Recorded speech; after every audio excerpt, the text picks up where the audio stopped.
আজ বাবা আমার জন্য আবার এতগুলো আমলকি আনলো দেখো।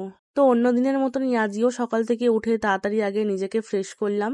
ফ্রেশ করে উঠে নিজের চুলটাকে ভালো করে বাঁধলাম, কারণ চুলটা ওঠার পরে ঘুম থেকে পুরো অগোছালো হয়ে থাকে, দেখতেই পাচ্ছ তোমরা। আর আমার চুল আঁচড়ানোর পরে এত এত চুল ওঠে, এখন একটু কমেছে চুল কাটার পরে, কিন্তু আগে আরো অনেক উঠতো।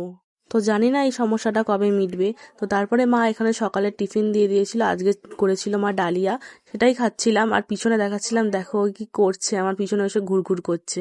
আর ওকে ডাকছিলাম, ওর কিছুতেই আমার কাছে আসবে না। সেই দূরে পিছন দিকে আমার একজনকে বেঁধে রেখেছি আমি, আর সামনে এটা আমার কাছে ঘুরঘুর করছে। দেখো ওকে ডাকছি, কিছুতেই আসবে না আমার কাছে। তারপরেই বাবা যে আমলকিগুলো এনে দিয়েছিল সেগুলোই কাটতে বসে পড়েছিলাম আর কি। অনেকগুলো আমলকি এনে দিয়েছিল, আর আজকে যে আমলকিগুলো এনেছিল এগুলো অনেকটা বড় বড় ছিল, তাই জন্য কাটতে অনেকটা টাইম লাগছিল। আর তার মধ্যে সবচেয়ে বড় কথা, আমার হাত কেটে ফেলেছি, এমন কাটতে গেছি আমলকি। আগের দিনে যে আমলকিগুলো এনেছিল ওগুলো বেশ ছোট ছোট ছিল, আর আজকে যেগুলো এনেছে ওগুলো অনেকটাই বড়, তাই জন্য কাটতেও অনেকটা অসুবিধা হচ্ছিল।